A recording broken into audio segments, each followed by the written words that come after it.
ನಮಸ್ತೆ ಎಲ್ಲ ನಮ್ಮ ದೊಡ್ಡ ಮಂದಿಗೆ. ಈ ರೋಡ್ ಬಂದುಬಿಟ್ಟು ರೋಡ್ ಗೊತ್ತಾಯ್ತು ನಿಮ್ಗೆ, ದಾಪಟ್ಟಿ ಕರಿವನಗುಡಿ ಹೋಗೋ ರೋಡ.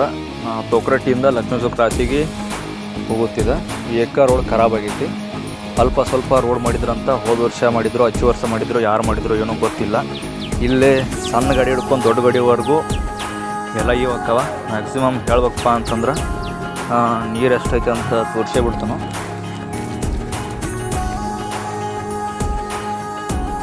ಇದಿಷ್ಟ ತೆಗ್ಗೈತಿ. ಹೆಚ್ಚು ಕಮ್ಮಿ 30-35 ವಯಸ್ಸು ಯಾವಾರಾಗಿದ್ದಂದ್ರೆ ತೀರ್ಕೊಂಡಿದ್ರಂದ್ರೆ ಇದ್ರೊಳಗೆ ಹಾಕಿ ಮುಚ್ಚಿದ್ರು ಕೂಡ ಆರಾಮ್ ಮಣ್ಣು ಮುಚ್ಚ್ರೆ ಮ್ಯಾಲ ಅವ್ರದ್ದು ಸಮಾಧಿನ ಆಗ್ಬೋದು.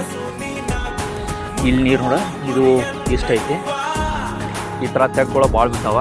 ಈ ರೋಡ್ ಯಾರು ಮಾಡಿರೋ ಬಿಟ್ಟಿರೋ ನನಗಂತೂ ಗೊತ್ತಿಲ್ಲ. ಮಳೆ ಆಗೋದೈತಿ, ರೋಡ್ ಭಾಳ ಕೆಟ್ಟೈತೆ. ಇದಕ್ಕೆ ಸಂಬಂಧಪಟ್ಟವ್ರು ಯಾರದಿರಲ್ಲ, ರೋಡ ಚಲೋ ಆಗ್ಬೇಕು.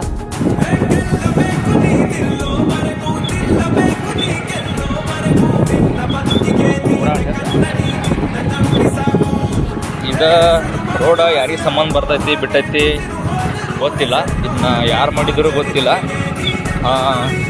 ರೆಸ್ಪೆಕ್ಟ್ ಕೊಟ್ಟು ಹೇಳತ್ತೀನಿ. ಈ ಹಾದಿ ಮಾಡಿದವ್ರ ಮಳೆಯಾಗಿ ಹಾದಿ ವಾಪಸ್ ಕಟ್ಟೈತಿ. ಇದು 5 ವರ್ಷನೋ ಫೀಲ್ಡ್ನಾಗ ಬರೋಂಗಿಲ್ಲ ಅಂತ. ಇದಕ್ಕೊಂದಿಲ್ಲ ಡಾಂಬರ್ ರೋಡ್ ಮಾಡಿರಿ, ಇಲ್ಲಾಂದರೆ ಗೆರಸನ್ನು ಹೋಗಿದ್ರೆ ರಿಕ್ಕಿಂಗ್ ಮಾಡಿರಿ, ಕಲ್ಲು ಹೋಗಿ ನಡಿತೈತಿ. ಅದು ವಾಪಸ್ ಮಳೆಗೆ ಆಯಿತು, ಅದಕ್ಕೆ ಇದಕ್ಕೆಲ್ಲ ರಿಕ್ಕಿಂಗ್ ಕುಂದ್ರದು ಗಾಡಿ ಓಡಾಡಿ.